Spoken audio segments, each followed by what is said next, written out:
अस्सलामुअलैकुम। आज हमने आलू गोश्त बनाया, साथ तंदूरी नान बनाए हैं। तो इसकी रेसिपी और आलू गोश्त की ये मैं आपको अभी अगली थोड़ी सी मोमेंट्स में आपको शेयर करूँगी।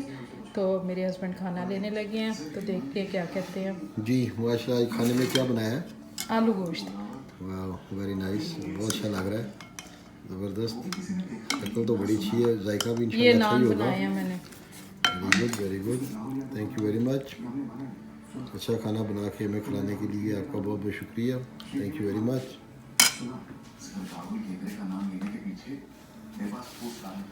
खा के दिखाएं मुझे कैसा बना। वाह, ये तो गर्म होगा लेकिन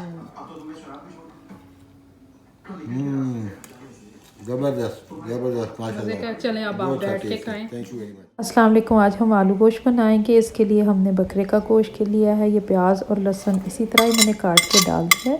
और मसालों में नमक, लाल मिर्च, थोड़ी सी काली मिर्च, थोड़ी सी लौंग और साथ में ये 2 कप पानी, हल्दी और एक दालचीनी का टुकड़ा, इन सबको डाल के और ज़ीरा भी मैंने डाला है। और मैंने मीडियम हीट पे इसको ऊपर रख दिया है। इसको थोड़ा सा मिक्स करके अब मैं इसको कवर कर दूंगी और तकरीबन इसको 20 मिनट 25 मिनट तक पकने देंगे। 20 मिनट 25 मिनट के बाद पानी खुश्क हो गया तो ये मैं टमाटर जो है वो ये पेस्ट बना के रख लेती हूँ।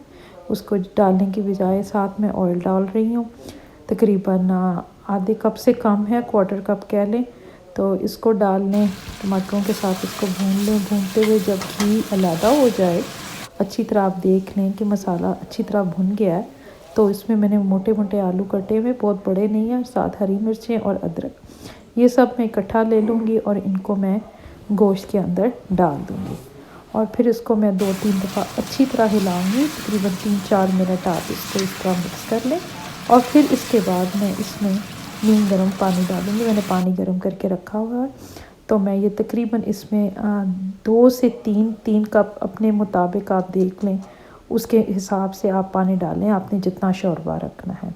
तो ये देख लें, मैंने तकरीबन ये 2 कप और उसके ऊपर मैंने कोई 1.5 कप और लिया, तकरीबन 1 कप तकरीबन और लिया मैंने। तो ये मैं इसको कवर कर दूँगी और इसको मैं पकने दूँगी 15-20 मिनट के लिए। यहाँ मैं नान बनाने की तैयारी कर रही हूँ। 2 चम्मच मैंने यीस्ट लिया है और इसके साथ मैंने इसमें 2 टेबलस्पून शुगर डाली है और इसमें मैंने नीम गर्म पानी डाल लिया, क्योंकि पानी हमारा गर्म आता है तो मैं यहीं से डाल लूँगी। तो इसके बाद मैं इसको चम्मच के साथ मिक्स कर लूँगी तकरीबन अच्छी तरह के, ताकि ये जो दाने हैं यीस्ट के ये ख़त्म हो जाएं। ये एक्टिव यीस्ट है तो ये बड़ी जल्दी फास्ट होता है। 2 किस्म के होते हैं, ये बोतल यीस्ट की नहीं है। तो यहाँ मैंने तकरीबन 5 कप जो है मैदा लिया और 1 कप इसमें रेगुलर आटा लिया है। तो इसको ये देख लें, ये आटा है, देख रहे हैं आप, डार्क ब्राउन थोड़ा सा कलर लग रहा है, और ये मैदा है। इसको हम मिक्स कर लेंगे। इसमें हम डालेंगे बेकिंग सोडा तकरीबन 1/4 टीस्पून और साथ में हम इसके डालेंगे तकरीबन 1.5 से 2 चम्मच नमक। ये भी डालने के बाद हम तकरीबन 2 टेबलस्पून इसमें डालेंगे शुगर। तो इनको डालने के बाद इनको अच्छी तरह आप मिक्स कर लें ड्राई इंग्रेडिएंट्स को। तो मिक्स करने के बाद जब ये अच्छी तरह मिक्स हो जाए तो फिर हम वेट इंग्रेडिएंट्स, जिसमें 2 टेबलस्पून मैंने योगर्ट डाला है, ये आपको दिखाई नहीं दिया लेकिन मैंने यहाँ पर डाला है। और साथ में फिर हम क्या करेंगे कि इसके बाद हम ये यीस्ट जो हमारा भीगा हुआ आप देख रहे हैं कि काफ़ी राइज़ हो चुका है, इसको डालेंगे। और साथ में हमने नीम गर्म दूध रखा हुआ है, उसको भी डाल लेंगे। और ये सारी चीज़ें जो हैं हम अच्छी तरह मिक्स कर लेंगे। जब ये सारी अच्छी तरह मिक्स हो जाएं चीज़ें, साथ मैंने ये बटर भी डाला है, ये तकरीबन 2 टेबलस्पून मैंने बटर डाला है।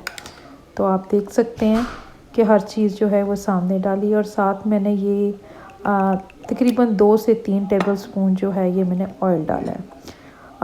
ये यीस्ट अब मैं डाल दूँगी इसके अंदर, जो भीगा हुआ है काफ़ी फूल चुका है। इसको ज़्यादा देर नहीं रखना चाहिए क्योंकि फिर ये बाहर आ जाता है कप से।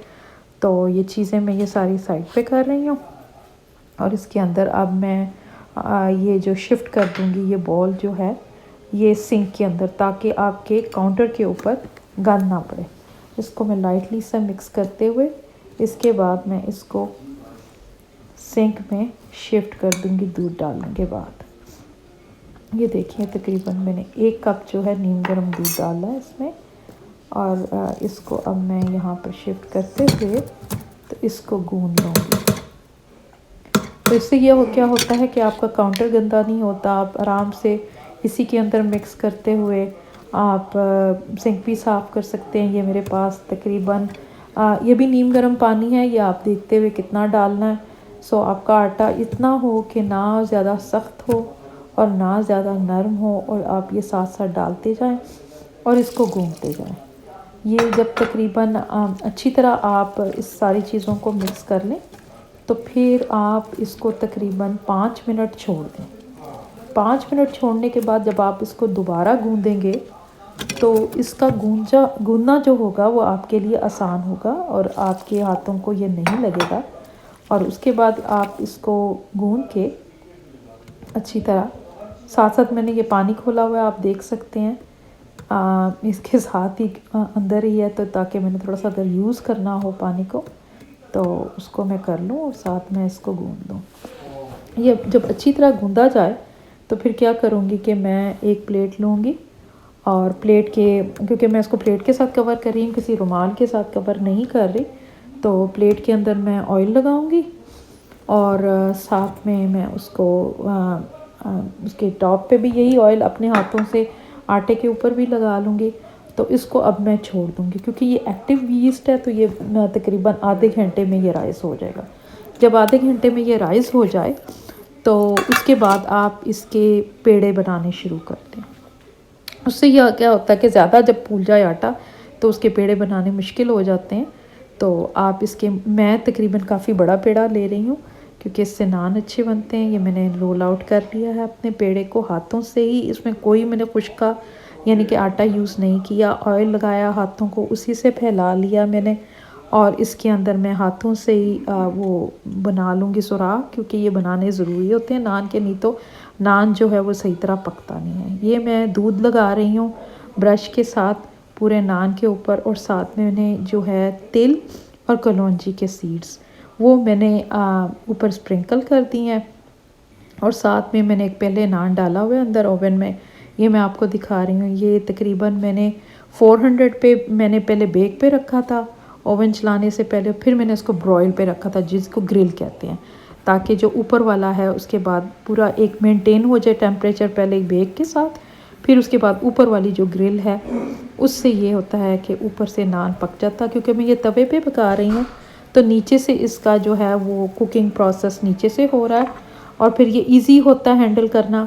आप इसको शिफ्ट कर सकते हैं आराम से ओवन के अंदर, और फिर उसके बाद आप जब ये बाहर आ जाए आपका नान, तो इसको आप ऊपर बटर लगा लें, जो मैं साथ आपको लगाते हुए दिखा रही हूँ। ये मैं स्पैचुला यूज़ कर रही हूँ, इससे आराम से आपका नान जो है ये ओवन में चला जाता है। ये मैंने दूसरा, बल्कि ये तीसरा नान डाला है मैंने, तो इसका भी वही प्रोसेस है कि इसको मैं मेक श्योर करूँगी कि इसके अंदर सुराख बने हुए हैं। दूध लगाया, फिर उसी के बाद वही रिपीट किया मैंने, जिसमें मैंने स्प्रिंकल करूँगी कलौंजी और जो तिल है। तो ये बहुत जल्दी मेरे तकरीबन 10 नान बन गए थे, जिसको हमने इंजॉय किया है आलू गोश्त के साथ।